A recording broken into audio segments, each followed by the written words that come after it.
مولاي صل وسلم دائما أبدا على حبيبك خير الخلق كلهم.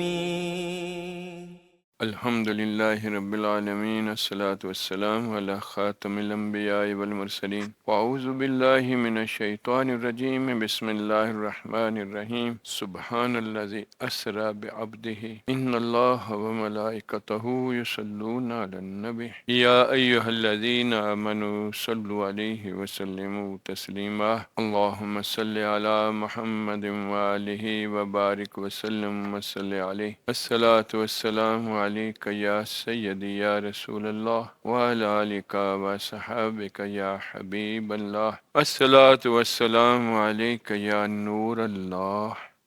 وعلی آلک وصحابک یا محبوب اللہ۔ الحمدللہ ثم الحمدللہ، اللہ کا فضل ہے، کرم ہے، رحمت ہے، اس کا احسان ہے کہ ہم سب اللہ کے محبوب کے امتی ہیں۔ یہ بندے کو روزانہ اس بات کی طرف دھیان رکھنا چاہیے، اس لیے ہر خطبہ سے پہلے میں یہ عرض کرتا ہوں، یہ اللہ کا ہم پہ اتنا بڑا احسان ہے، ہم میں سے کسی کا حق نہیں تھا، یہ مالک کے پاس اختیار تھا جو پیدا کرنے والا ہے، جو چاہتا ہمیں بنا دیتا۔ اتنی مخلوقات ہیں جو انسان کے شمار میں نہیں آتی، کوئی بھی بنا سکتا تھا، اس نے سب سے اعلیٰ شرف والی مخلوق اور پھر ایمان والوں کے گھروں میں ہمیں پیدا کر دی۔ یہ اللہ کا بہت بڑی توفیق ہے ہمارے لیے، اس وجہ سے ہم سلامتی کے راستے پہ رہ سکتے ہیں۔ اللہ نے ہمارے لیے پسند کیا، ان الدین عند اللہ الاسلام۔ اللہ کے رسول صلی اللہ علیہ وسلم فرماتے ہیں، الدین النصیحہ او کما قال، یہ دین کے اندر میں بھلائی ہی بھلائی ہے۔ یہ دین میں رہتے ہوئے بندہ جو ہے یہ آلودہ نہیں ہوتا، پاک رہتا ہے، اور پاک رہنے کے لیے ہی اللہ نے اس کو دین دیا ہے۔ اس کے استعمال کی چیزیں اتنی بنائیں کیونکہ اس کو بے بھوک اور پیاس ہے،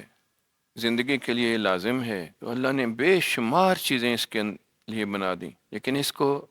اس چیز کے لیے بھی کہہ دیا کلو وشربو، تاکہ تیرے اندر حلال جائے گا، پاک جائے گا، تو پاک رہے گا۔ پھر دین کے اندر میں ہر پلیت کرنے والی چیز سے مجھے اور آپ کو روکا تاکہ بندے کا نقصان نہ ہو جائے، بندہ صاف رہے، پاک رہے۔ اور اصل مقصد یہ تھا کہ بندے تجھے پاک رب کی زیارت کرانی تھی اللہ نے، اور جنت میں ہمیشہ کے لیے رکھنے کے لیے تجھے اس دنیا کے اندر میں بھیجا، اس لیے کہ تو پاک رہے، تاکہ پاک رب کی پاک جنت میں تو زیارت کرے اور وہاں تیرا مستقل قیام ہو۔ اور یہ دنیا کی زندگی بہت تھوڑی زندگی دی گئی، اور اسی کے اندر اس کے پاس دونوں چوائسیز ہیں۔ پاکی اللہ عطا فرماتا ہے اگر بندے کا اس کے اوپر ایمان پختہ ہو، تو اس کی بات مانتا رہے تو آٹومیٹک پاک ہے۔ اللہ نے نمونے کے لیے ہمارے لیے اور ہمارے اندر یہ روشنی ڈالنے کے لیے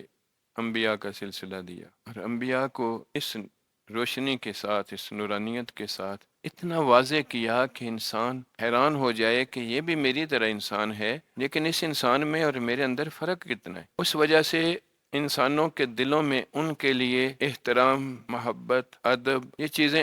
فطرتاً پیدا ہوں گی، اور جب یہ پیدا ہوں گی تو ان کی اطاعت میں، ان کی اتباع میں آٹومیٹک ڈلیں گے، اور یہی دین ہے ہمارا۔ میرا رب فرماتا ہے تم اس کی اتباع میں ہو جاؤ، یحببکم اللہ، مجھے ویسے پیارا لگنا شروع ہو جاؤ۔ تو جو پیارا لگ رہا ہوتا ہے اس کو کبھی کوئی پھینکتا نہیں ہے،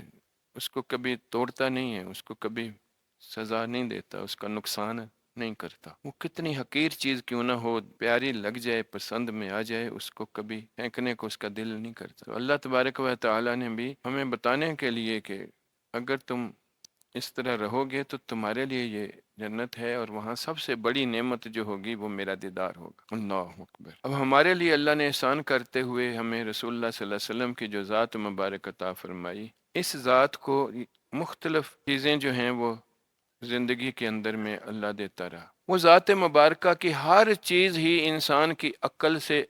اوپر تھی، اور یہی معجزہ ہوتا ہے۔ جو انسان سوچے یہ کیسے ہو گیا ہے، کس طرح ہو گیا ہے، تو اس کی عقل میں نہ آئے تو اس کا مطلب ہے کہ وہ قدرت کی طرف سے ہو گیا ہے۔ اللہ نے اس کے اندر میں یہ چیز ڈالی ہے جو کسی اور میں نہیں ڈلتی، اس نے ڈالی ہے، اس لیے یہ ممتاز ہے ان سے، یہ ان سے زیادہ ہے، باقی اس کے ساتھ ملتے نہیں ہیں۔ اب رسول اللہ صلی اللہ علیہ وسلم کی ذات مبارک جو ہے وہ ہر طرح سے، ہر چیز، ہر جوہت میں معجزہ ہی تھی۔ یہ آج کا دن جو ہے، آج کی رات جو ہے، یہ ایک عجیب و غریب معجزے کی رات ہے۔ یہ معجزہ کیوں ہوا اور اس کی وجہ کیا تھی، اس میں راز کیا ہیں، یہ آج انشاءاللہ علماء مفتیان آپ لوگوں کے سامنے اس کو کھول کر بیان کرتے رہیں گے۔ فقیر نے چند باتیں پہلے بھی عرض کی ہیں، ابھی وہی باتیں جو ہیں کچھ عرض کرتا ہے کہ معجزہ اللہ کی قدرت کا اظہار ہوتا ہے۔ اس دنیا کے اندر میں بندے کے جتنے بھی افعال ہیں، یہ بندے کے اندر اللہ نے اپنے اسباب کے مطابق چیزیں اس کے لیے دی ہیں، اس کے مطابق چیزیں اس کے ساتھ ہو رہی ہوتی۔ یہ اللہ کے اس نظام کا حصہ ہے، عادت اللہ کے مطابق رائج ہے۔ اللہ اکبر، بندے کے لیے اس نے ہر نظام یہ رائج کیا ہے، لیکن جب کبھی اپنی قدرت کا اظہار کرتا ہے تو اس کا مقصد یہ ہوتا ہے کہ جس بندے کے ذریعے سے ہو رہا ہے وہ ممتاز ہو جائے، لوگوں کی عزت والا نظر آئے، اس کا دھیان کریں، اس کے ساتھ محبت کریں، اس کے ساتھ ادب سے پیش آئیں، اور یہی چیز جو ہے وہ اللہ کو پیاری لگتی ہے۔ ہم اپنے نبی پاک صلی اللہ علیہ وآلہ وسلم کی ذات مبارکہ کی طرف دیکھیں تو بچپن سے لے کر جوانی تک، جب ابھی آپ نے نبوت کا اعلان بھی نہیں فرمایا تھا، اس وقت بھی آپ کے سارے کام اس طرح ہوتے تھے جو کسی اور کے نہیں ہوتے۔ مثلا یہ مشہور بات ہے، آپ مبارک جب کہیں چلتے تھے تو آپ کے اوپر ڈائریکٹ دھوپ تکلیف نہ جو دے وہ نہیں آتی تھی، بادل سایہ کر کے رکھتا تھا۔ بچپن میں آپ چلتے تھے، اگر بکریوں کے پیچھے چل رہے ہیں تو ان بکریوں کے آگے تازہ گھاس ہوتا تھا، لوگ حیران ہوتے تھے یہ کس طرح کی چیز ہے۔ اللہ اکبر، اماں حلیمہ کی بیٹی آپ کی رضائی بہن، وہ جب بھی کبھی کہنا کہ ہم قریشی بائی کو، رسول اللہ صلی اللہ علیہ وسلم کی ذات مبارک کو ہم اپنے ساتھ لے جائیں، تو ان کی والدہ نے کہنا یہ بہت نرم و نازک سا ہے، اتنا چمکیلا چہرہ ہے اس کا، اس کو دھوپ لگے گی، اس کو تکلیف ہوگی۔ اس نے ہنسنا شروع کر دینا، اماں نے ڈانٹنا تو کیوں ہنس رہی ہے؟ نے کہا اماں میں آپ کو کیا بتاؤں، میں تو اس کو اس لیے ساتھ لے کر جاتی ہوں کہ یہ وہاں کھڑا ہوتا ہے تو ان بکریوں کے آگے ہمیں بھاگنا نہیں پڑتا، وہ ادھر نیا گھاس ہوتا ہے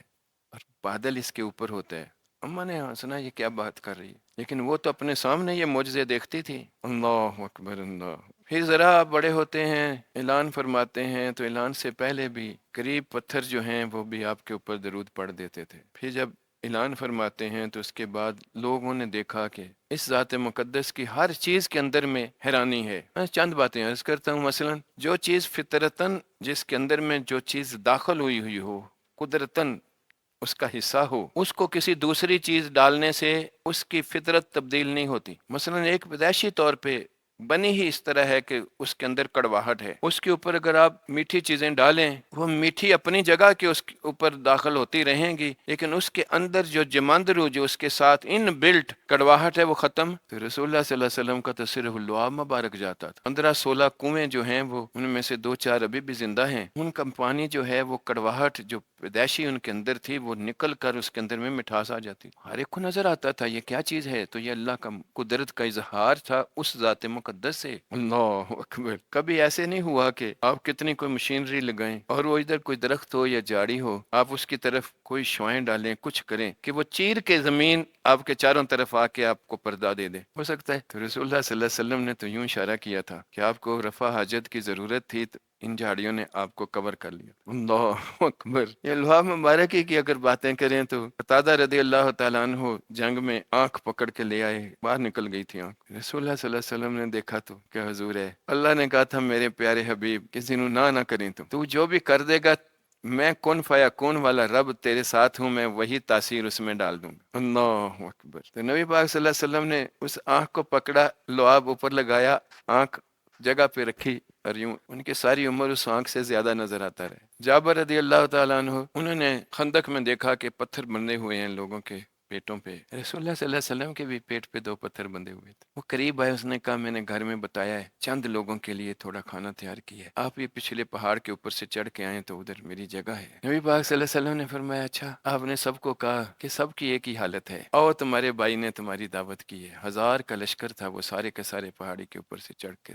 جا رہے ہیں۔ جن پتھروں پہ نبی پاک صلی اللہ علیہ وسلم کے نرم و نازک پاؤں لگتے تھے نا، پتھر اتنا نرم ہوتا تھا آپ کے پاؤں پہ کہ آپ کو چبھنے نہیں دیتا۔ دیکھو مقام ابراہیم ہے، وہاں پتھر ہے لگا ہوا، تھوڑا سے اس میں نشان ہے، ابراہیم علیہ الصلوۃ والسلام اس پتھر پہ کھڑے ہوتے تھے کعبے کی تعمیر میں۔ ابھی یہ کوڑیاں بناتے ہیں اس طرح کرنے کے لیے، وہ پتھر اوپر ہو جاتا تھا، ابراہیم علیہ الصلوۃ والسلام وہاں رکھ کے واپس آ جاتے۔ وہ اللہ کے نبی تھا، اللہ نے معجزہ تھا، تو رسول اللہ صلی اللہ علیہ وسلم کے لیے یہ عام بنا دیا تھا، جس پتھر کے اوپر آپ کا پتھر اس طرح نرم ہو جاتا تھا۔ اللہ، جب یہ جابر رضی اللہ تعالیٰ عنہ نے دعوت دی تو اس کی طرف سے میں ایک عرض کر رہا ہوں کہ کیونکہ اس فقیر نے وہ جگہ اور ہاتھ ادھر لگا کے دیکھا ہے، پیچھے پہاڑ ہے، ابھی مرکزیہ ہے جو مدینہ شریف میں، اس زمانے کا شہر جو ہے وہ تو سارا مسجد نبوی شریف کے اندر آ گیا، اس کے باہر جو مضافات ہیں، پھر وہاں جب بڑے بڑے جو ہوٹل ہیں قریب قریب جس کو مرکزیہ بولتے ہیں، اس کے آگے جائیں تو پھر وہ ایک چھوٹا سا ایک پہاڑ ہے اس مین روڈ کے اوپر سے، جس کے آگے کراس کریں تو اس طرح لمبی 7 مساجد ہیں۔ وہ 7 مساجد والی جگہ جو تھی وہ خندقی جگہ تھی، وہ سارے لوگوں نے وہ دیکھی ہیں، جہاں اس میں مسجد فتح بھی ہے، وہ رسول اللہ صلی اللہ علیہ وسلم کا وہ خیمہ تھا اس جگہ کے اوپر۔ وہیں سے مسجد فتح سے پیچھے کو جائیں تو اس پہاڑ کے اوپر ابھی انہوں نے وہ لگائی ہوئی ہیں تاریں شاریں، اور ادھر کوئی نہیں جاتا، اس کے اوپر کی طرف جو ہے وہ پرانے سے کھنڈر سے 2-3 کمرے ہیں، وہ یہودیوں کے گھر ہوتے تھے ادھر، وہ پریزرو رکھے ہیں ابھی تک۔ اللہ اکبر، یہ 70s کے آخر میں اور 80s کے شروع میں وہ جگہ آنے جانے میں اتنی بند نہیں کی گئی تھی۔ ایک ان زمانے میں فقیر گیا تو اس کے اوپر سے اس پہاڑ کے اوپر ایک جگہ پہ نبی پاک صلی اللہ علیہ وسلم نے وضو فرمایا تھا، وضو فرما کے باقی ساتھی آہستہ آہستہ آ رہے تھے، آپ نے ایسے کر کے اپنا سر رکھا زمین، یہ آپ کی جو جگہ تھی جس پتھر پہ لگی تھی وہ اس نرم ہو کے ایسے تھی، وہ ابھی بھی وہ نشان تھا اسے۔ مجھے کسی نے بتایا ادھر جا کے، ہم نے ادھر منہ شوں لگا کے ادھر دیکھا، ہمیں تو نرم نہیں لگا کیونکہ وہ تو رسول اللہ صلی اللہ علیہ وسلم کے لیے نرم ہوا تھا جس کی وجہ سے ایسے لگی تھی۔ وہاں گئے جب جابر رضی اللہ تعالیٰ عنہ کے، تو ان کے گھر والی نے سوچا کہ اس تو 2-4 بندوں کی بجائے تو یہ 1000 بندہ آ رہا ہے۔ جابر رضی اللہ تعالیٰ عنہ کہا جو لے کے آ رہا ہے پھر وہ جانے اور اللہ جانے۔ جب پہنچے تو انہوں نے ہنڈیا لا کے آگے رکھ دی کہ حضور ہم نے تو، حضور نے فرمایا ہاں، آپ نے یہ نہیں کہا انک بنایا ہے یا یہ، یا وہ آپ نے کہا اس کا ڈھکن اٹھاؤ، آپ نے لوح مبارک اندر ڈال دی، 1000 بندہ کھا گیا۔ آپ کی زندگی تو ساری معجزہ ہے، کس کس کی بات کریں گے۔ ایک اور واقعہ اسی طرح ہے کہ پانی بالکل نہیں تھا، لشکر بھی، جانور بھی بھوکے تھے، پیاسے تھے، بندے بھی پیاسے تھے، آپ نے ایک برتن منگوایا، اپنا ہاتھ رکھا ہے اس میں، یہ انگلیوں کے درمیان سے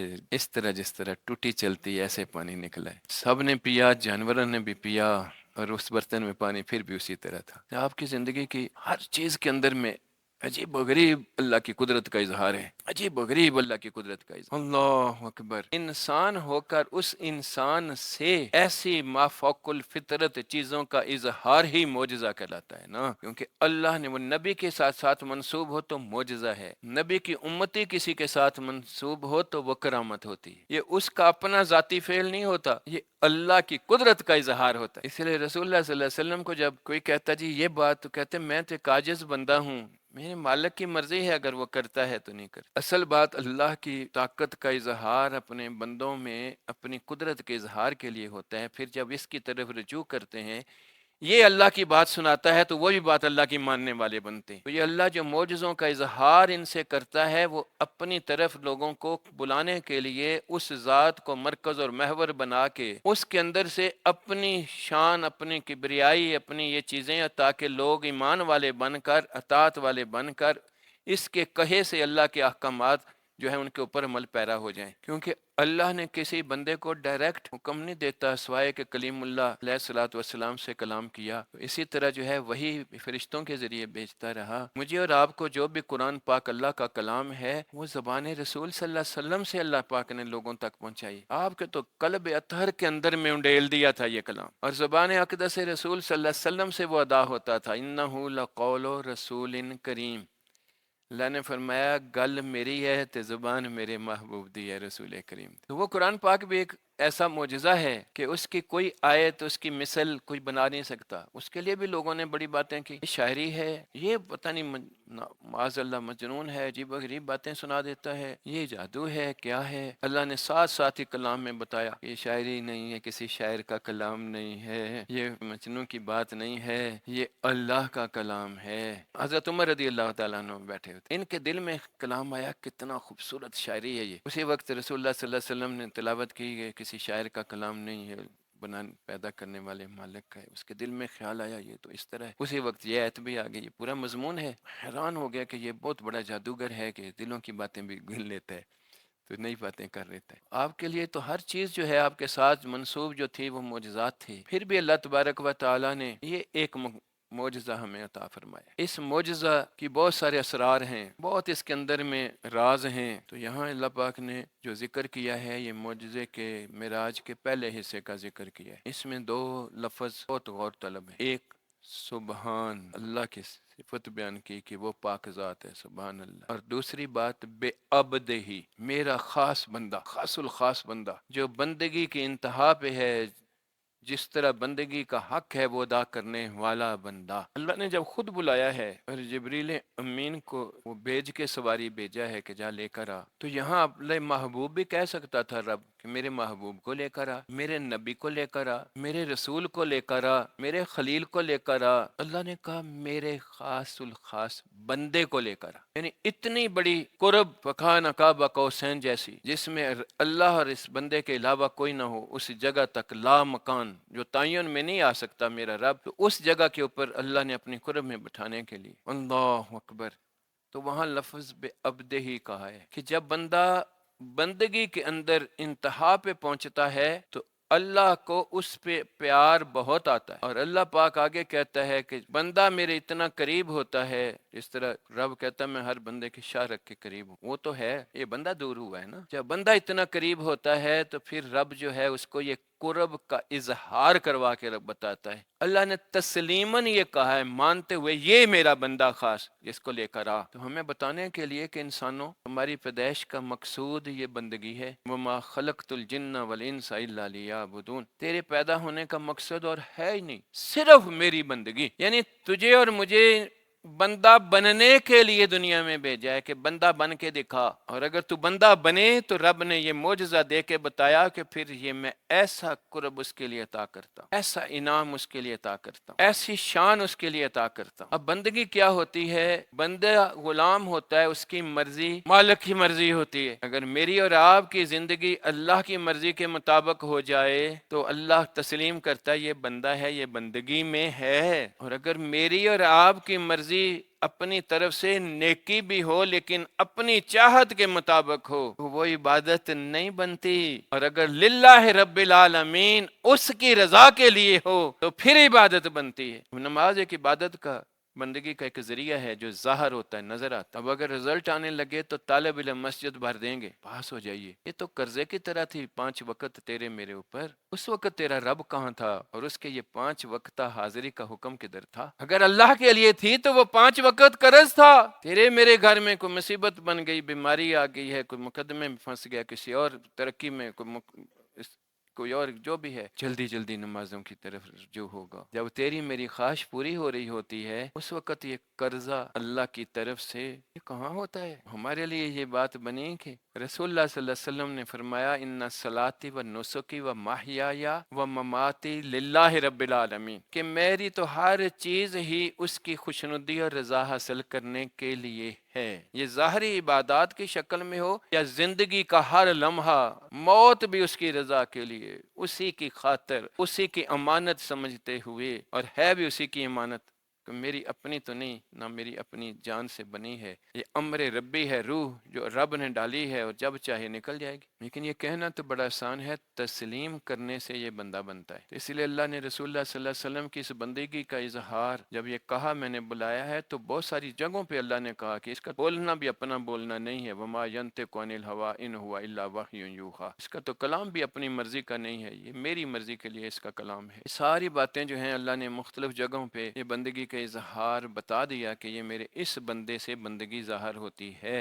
اور یہ تسلیم کرتے ہوئے رب نے بے عبدہ ہی کو، خاص الخاص بندے کو جو ہر حالت میں جس کے اندر سوچ بھی دوسرے طرف نہ جا رہی ہو سوائے اللہ کی رضا کے، تو اس بندے کو پھر رب نے اتنا بڑا اعزاز بخشا معراج کا کہ جس ذات کو اس فانی دنیا میں یہ فانی انسان اپنی کیپیسٹی کے اعتبار سے دیکھنے کی جرت نہیں کر سکتا، جو رب نے خود قرآن میں بتایا کہ میرا احاطہ نہیں کر سکتا میری ذات کا۔ یہاں غلط فہمی بھی بندوں کی دور کر دی کہ احاطہ کرنا اور ہے اور تک لینا اور ہے، اس لیے یہ معنی نہ ہوا اس بات کے کہ اللہ کے رسول صلی اللہ علیہ وسلم نے کس طرح اس فانی دنیا میں کر لیا، ٹھیک ہے نا؟ تو اس لیے